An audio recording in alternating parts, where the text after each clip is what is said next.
tapi kalau gue nyambung dari yang kemarin, kenapa kita nggak panjangin sama Habib? Gue tuh sempat dengar obrolan menarik deh.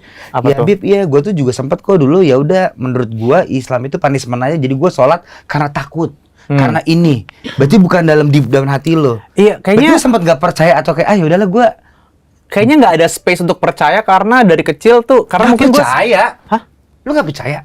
Kayak nggak dikasih, rasanya tidak dikasih space untuk bisa percaya secara utuh karena dari kecil kan gue mungkin dari sekolah Islam kan, jadi kayak emang diajarin teknisnya. Gue kemarin sempat ngobrol itu kan Bib ya, dimana kayak dari kecil karena sekolah Islam jadi diajarin teknis-teknisnya, terus kayak dikasih tahu reward and punishment-nya dalam agama ini gitu, dimana rasanya kalau anak kecil tuh lebih bisa fokus sama ketakutannya gitu loh. Takut kalau misalnya di sekolah takut nilai jelek terpulang dimarahin mama papa gitu.